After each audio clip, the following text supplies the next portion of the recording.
stop talking now. Raise your hand, we'll bring the mic your way.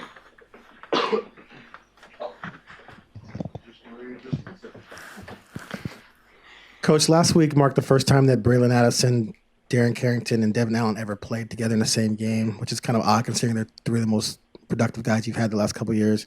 Byron Marshall's out this year, the rest of the year probably. How hard has it been to gain some type of continuity amongst the receivers despite all the great talent you have there? It's interesting. I've never even realized what you just said, but that is true. I appreciate that. It's kind of just the reality of modern football, whether it's injuries or whatever, having to plug and play and still play at an extremely high level, whether that's up front, which that took place last week, or as you said, the chemistry of throwing and catching. And we did a lot better kind of in the improvised situations where those guys made plays out of the system, so to speak, than we did on some stuff, whether it was in the red zone or some designed, whatever, run down 12 yards and turn around at a certain angle type stuff. We need to get better at. And so that kind of speaks to their ability to make plays and then still just kind of harnessing back everything within the system. But yeah, that's something that you're always just working, and whether it's making sure everybody works with everybody in fall camp or however guys come in to make that as normal as possible when you're next to somebody that you haven't done it in a game with. The rapid pace of the reps in practice make it easier for guys to not even focus on who's next to them. That's part of the theory, yeah, of getting guys in there. So you and I are next to each other. We have total confidence wherever we play, we've done it, and yeah, you're kind of oblivious to who it is, but you still have confidence in them, and you're not really keeping track of that in your mind. Backfrim in the back.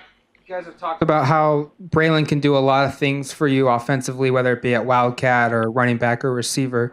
With Darren Carrington now in the lineup at receiver, does that kind of allow you to get creative where you put Braylon within the offense? Maybe. I mean, yes and no. You're still developing. We've got some guys that are still kind of working their way, whether it's Darren or Devin or all these other guys that are kind of working their way into maybe a different percentage of game snaps. And so then that just kind of depends from there. But weekly, there's guys with nicks and dings that whether it's a backup tailback that you're taking some of those, reps away from, or a different position where you have to kind of just slide that scale of whether it's planning to get a ball to a guy in this scenario or whatever, and you have to have a backup for that. You have to have a backup for that position and then backup for your backup plan, and all those things are related. Preston Highfield on the left. What's the biggest difference that you've noticed in your team in the days leading up to kickoff before the Washington game, and then the days leading up to kickoff before this Arizona State game? It's the biggest difference in leading up to. I like how we've worked. I think our guys have worked hard. I think we're working smarter. We're working more efficiently. They had a really good day today, just as far as confidence of communication, which is a huge deal against these guys in every phase. They blitz from everywhere, and we have to communicate the look and identify the look first, communicate it, and then execute our job. Defensively, they present a lot of issues with not only their personnel but how they move them around, the shifting, the motion, all that kind of stuff. So I think just the overall confidence of communication is improving, and that again is guys doing their job more and more next to the same guy and doing it with confidence. Kristen Rogers on the right. On Sunday, I asked Royce Freeman about the blitz-heavy offense from Arizona State. He laughed, saying that the phrase blitz-heavy was funny. And then I asked the same thing to Scott Frost, and he laughed because he says that really is an understatement. One, why is that so funny to you guys? Is it just that big of an understatement that saying they're blitz-heavy is an understatement? Probably, I would imagine. Yeah, that's their reaction to whatever compared to certainly to the teams we've played. They're much much higher percentage than is typical, and that's their deal, right? They want to get you behind in second and long, and then play with those looks and play coverage out of it if they kind of get ahead. And so you have to be ready for 4 guys off every side, 4 guys in the A gap, 4 guys off the bus, 4 guys from everywhere. They're bringing it. And again, it's kind of one of those deals you have to be aggressive and patient simultaneously, because they're gonna hit us 5 yards deep in the backfield. That's going to happen. But the next play, we have to be aggressive. We have to trust it. The next drive, we have to be aggressive and trust it. That was Dave, and go from there. Ryan Thorburn. Mark, it seems like the guys on your roster from Arizona are either starters or key contributors. How much of a hand do you have in recruiting that state, having been at Arizona State before, and how important is Arizona for you guys? Arizona's a great state to recruit. I think it's a little over-recruited because guys used to go down there and want to play golf and do whatever in the spring, but it's good football, a lot of really good coaches, a lot of good programs. Obviously, the population is significant, and we love going down there. The guys, whether it's Tyler Johnstone, Devin, anybody named Jalen Jelks, Jalen Brown, who else am I going to forget? Kenai. All those guys are certainly excited to go home. Yeah, having spent 5 years there, there are a ton of guys that are still coaching in Arizona that we have great relationships with, and we plan on using this to recruit a little bit too.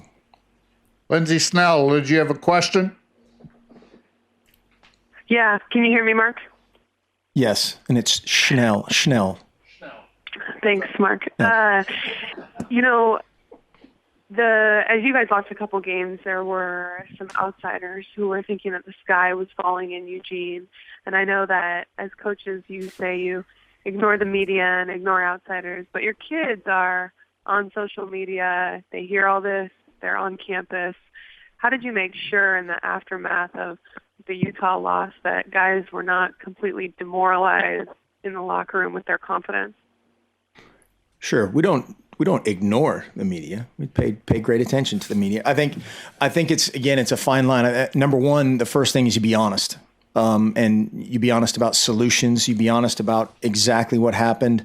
Try to find out why it happened. Sometimes that's a little bit harder to harness, the answer to immediately of why a guy does something uncharacteristic or something that we've never taught or done before. Those things are hard to understand sometimes.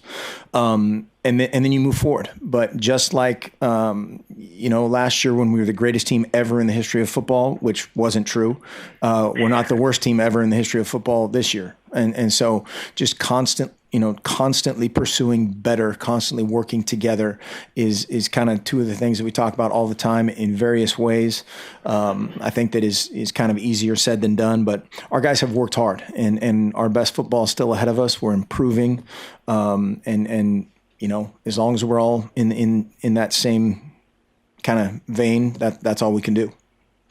Vernon said that he actually likes that people have these wild expectations as Duck fans, that he thinks it's appealing. He likes to go somewhere where the standard is high. Do you feel that or acknowledge that, or do you just wish people would mind their own business? No, absolutely.